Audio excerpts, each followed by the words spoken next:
All right, Minister of Sport John Eno has apologized for Team Nigeria's outing at the just concluded Olympic Games in Paris. The minister said Team Nigeria should have been a lot better as the contingent's performance fell short of the expectations of Nigerians. The federal government, of course, approved 12 billion naira for the country's outing at the Olympics and Paralympic Games. And the minister says, despite not winning a single medal in Paris, money spent cannot be considered as a waste of participation, or rather, as participation at the Games was equally important. He blamed some of the administrative lapses experienced in Paris on the comatose state of the Nigeria Olympic Committee and promised to interrogate all the issues, including the omission of Favour Fili from the 100 meters sprint. The minister is live on the program this lovely Thursday evening. Glad to have you on the show today, Honorable Minister of Sport, Senator John Eno. Yeah, I'm glad to be here. Thank you. And thank you for the opportunity, to be here with you on this program. Absolutely. Well, let me start by asking you a very straight and direct question, Minister. Why did Nigeria fail to win a single medal at the Olympic Games in Paris? Well, it's simple. What it means is that we're not as competitive as other athletes, from other countries in the various sporting events that we took part in. When you go to compete, for example, you go to run 100 meters, and you don't come first, second, or third, what it means is that you have people who competed better and ran, better than you. It's as simple as that. And it has nothing to do with whatever expectations that you had, whatever calculations that you made, all of that. Sadly, that was the outcome for Nigeria in the Paris 2024. All right, Honorable Minister, before the start of the Games, you told Nigerians that Team Nigeria will surpass Atlanta 1996 achievements. Did you make those statements based on your convictions or you guessed? Well, it couldn't have been guesswork. It's first, it was aspirational. Our best performance was in 1996. And for every, Olympic year that Nigeria participates, that best performance, it's always going to be a yardstick. So you aspire to beat that best performance. That was one of the bases. But more importantly, recall that we had gone to the African Games in Accra, Ghana, and we came second. We had a lot of our excellent athletes that came home with gold medals. And as part of our traveling party for the Paris 2024 Olympics, surpassed the 1996 Olympic year. Okay, earlier you said we were not as competitive as others at the Olympics. Have you been able to outline reasons why Team Nigeria were not so competitive in Paris? Well, don't forget that, we as a ministry, we're going to convene some emergency sessions between the ministry heads and the leadership of the various sporting federations that we took to the Olympics in Paris. But we're still at the middle of all of this. The Paralympics is coming up, from the 28th of this month to the 8th of September. The team has already left for the, foreign training camp in Germany. So we are not yet done. We are done with the Paris Olympics, and we're now faced with the Paris, Paralympic Games. So it's, but I can tell you, we're going to interrogate this, and it's only after interrogation. It's only after those emergency sessions that the minister I'm going to call. It's after all of that, we're going to do a post-mortem, and we're going to be able to understand what went wrong, federation after federation, sport after sport. But at this point, what I'm saying, for example, is that, what it has turned out is that the best, that's what I mean. Okay, Honorable Minister, let me ask you this. Do you think Team Nigeria was really well prepared to compete and compete favorably in Paris in terms of our build-up to the Olympic Games? Well, in terms of, if I've understood your question properly, whether Team Nigeria was really prepared to compete, well enough in Paris. It's and I've been on this. It has to do with what? This introduces us to the element of, and it's been said over and over, since the current, the reactions and the conversation started after a very dismal and disgraceful performance in Paris. More and more Nigerians, I guess, are beginning to appreciate the fact of the kind of period that you require, to be able to be competitive at an Olympics, and the fact that you need to start preparation immediately after a particular Olympics has ended. So it has to be at least 4 years. So if you ask August of last year, I made nothing on ground.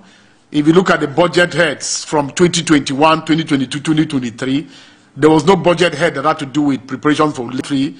All the time is that our preparations becomes the competitions to qualify for the Olympics, and then the various training camps that the ministry opens in country and out of country. And I don't think that this would ordinarily be good enough for the kind of competitiveness that is now happening in terms of the sporting world.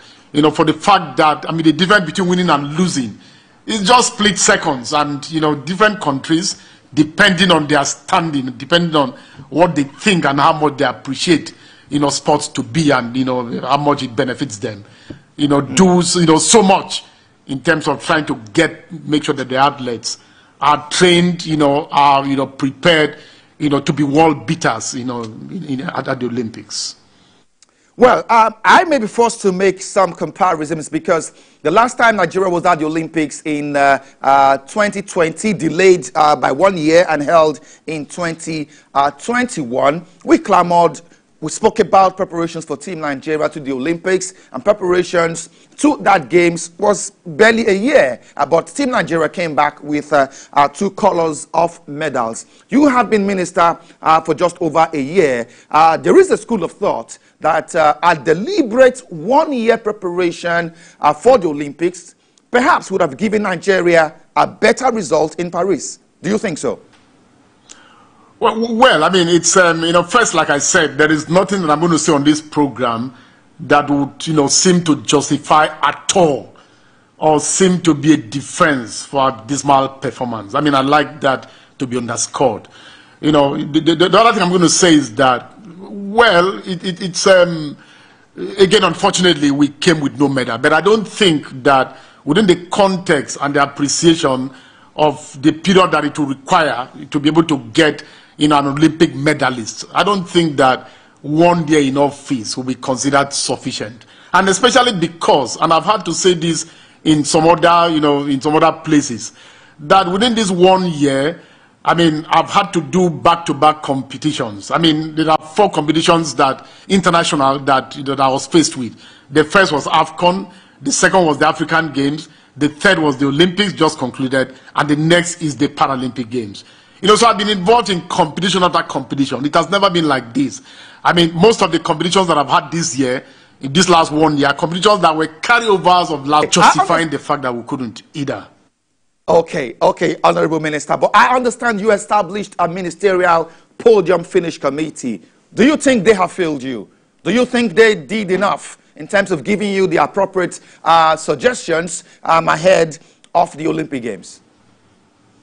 Well, I tell you this, and if you look at this in terms of, although what we're talking about now is the Olympics, but this committee, after the African Games, I know the kinds of feedback that I got from technical directors and presidents of federations as to how valuable, the kind of valuable contributions that this Ministerial Podium Performance Advisory Committee was. They were everywhere.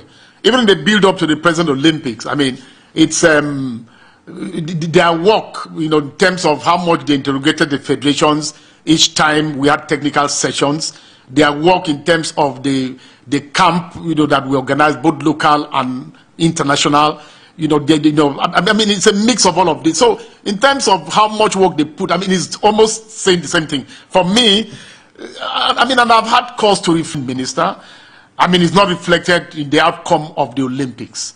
But, I've also had to resign myself to, fate about the fact that in life, you win some, you lose some. So I'm not going to say that the Ministerial Podium Performance Advisory Committee didn't do its work or has failed me. As disappointing as the outcome of the Olympics has been, I think that, we're at a point that lessons of that have to be learned, and we need to now talk about what, in addition to what went wrong, how do we make sure that this doesn't happen again? We're at this point in 2012.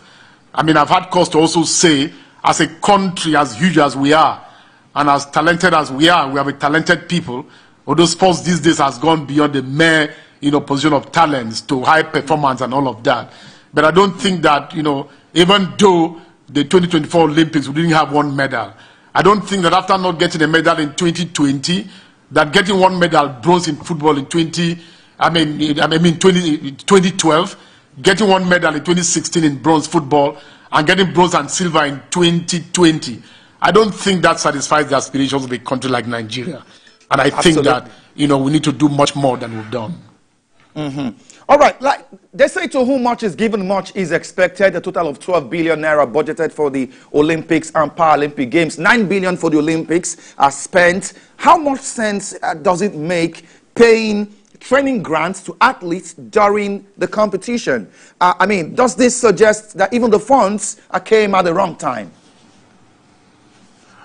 Well, I mean, I think that they are making the case for me. I mean, I don't think those funds came at a time that the funds were available.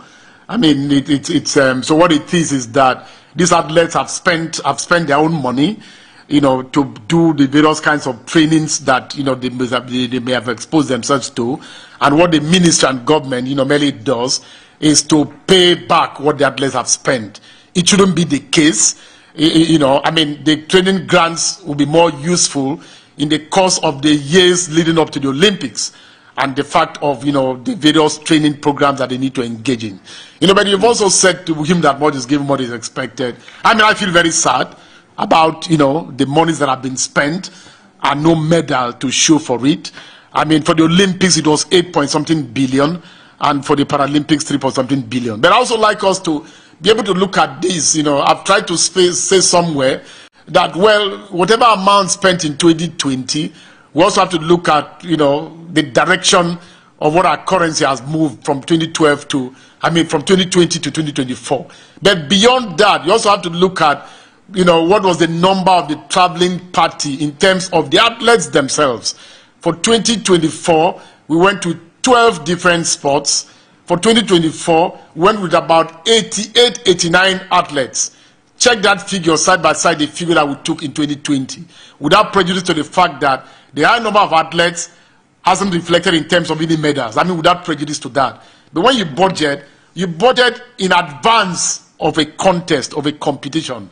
You are unable to know the outcome of that competition, but what you do is to prepare in terms of budgeting, in terms of prosecution of the particular competition in question. Okay. Honorable Minister, we were told that some Nigerian basketball players were not on the boat sailing on River Seine during the Olympic Games opening ceremony. And was this because the boat was too small to accommodate them? Or perhaps we had people who had no business with the Olympics on the boat, as we were told. And there were several anomalies in the Nigerian sports sector. We didn't have people who should not be on the boat I mean, okay. I mean, for the first time, for the opening ceremony of Paris 2024, it didn't take place in a stadium. It took place in another setup, in another setting, to give the kind of effect that, the Paris people wanted out of the games, out of the opening ceremony.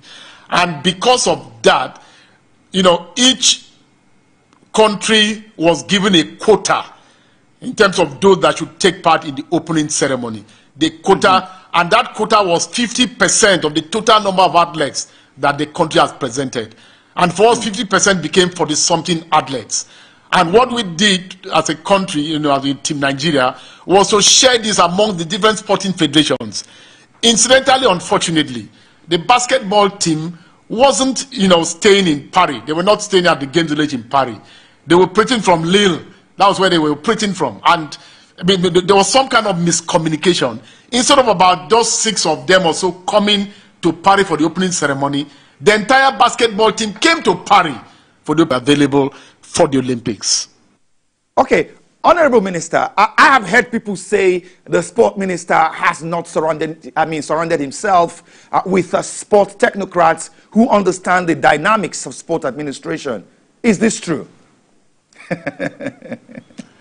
Well, I'm glad that after asking that question, you also laughed. I mean, I don't know the kind of technocrats that I've surrounded myself with. I'm in a ministry, that has, it has a permanent secretary. It has heads of different, departments. We have a department of feed. We have other departments and all of that. I mean, when I got appointed, I appointed from within, and as an SA on technical. So I don't think it's about that.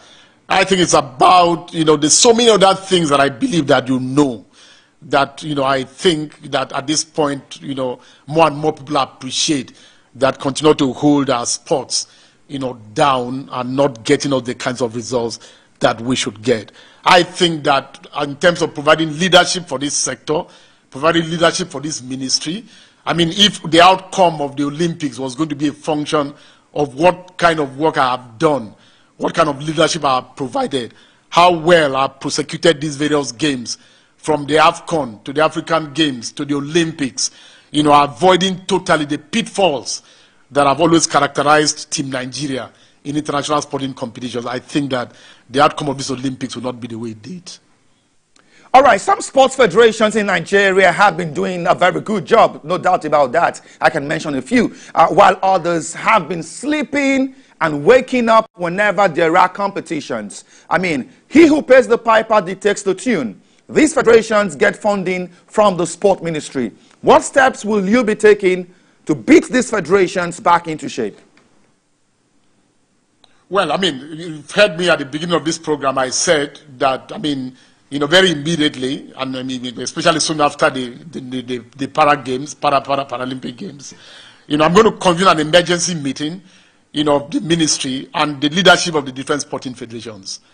We're going to find out, we're going to be able to, interrogate what went wrong, what happened, why did it happen. We're going to do all of that. But I think that as part of the strategic roadmap, that I introduced since becoming Minister of Sports Development, one of the key things is the reform of these federations. I agree with you, some of them, the leadership, they are doing excellent, but a lot more are not doing as good as they should do. Our federations remain the engine room that gets us the results that we get, competition after competition. And so how well we do also remains a function of the kind of training programs that they have. We're going to be able to, for the first time, we're going to be able to ask and confront issues about how many of these federations have established and standard training facilities, for the athletes in their different federations. There's a lot more.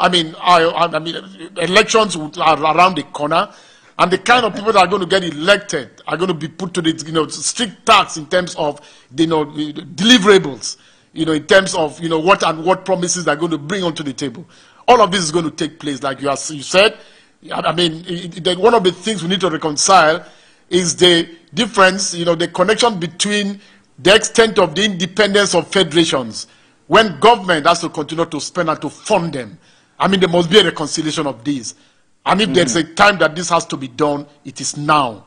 Let it be that the outcome of these Olympics, although not planned to be the way it did, becomes a tipping point for what needs to be done to be able to avoid the embarrassment of Paris 2024. All right, Honorable Minister, as we hit home stretch on the show today, in a recent interview, you said the Nigeria Olympic Committee is not functioning optimally. For me personally, this is my personal opinion, I think the NOC is non-existent in terms of how an NOC should run effectively. Now, the ministry remains the parent body for the NOC and all sports federations. What will you do concerning this? The NOC now, not the sports federation, the NOC. Well, when we begin to interrogate the outcome of Paris 2024, when we begin to set our agenda, for the future, when we begin to look at the fact that, what went wrong and how can it be corrected, we are going to be total in approach. We are going to be elaborate. There is no agency, there is no department that is going to be excluded. We're going to do an appraisal of all of these. We're going to find out, try as we tried, from the leadership that we tried to provide from the ministry, to make sure that we didn't have any negative exposure, in Paris 2024. We still did. Who accounted for this? What accounted for this? All of these are going to be interrogated. And I can assure Nigerians that we're going to take proactive steps and positive steps and action to make sure that, this doesn't happen again, and to make sure that those who are found to have been responsible in any way are made to account for whatever must have gone wrong.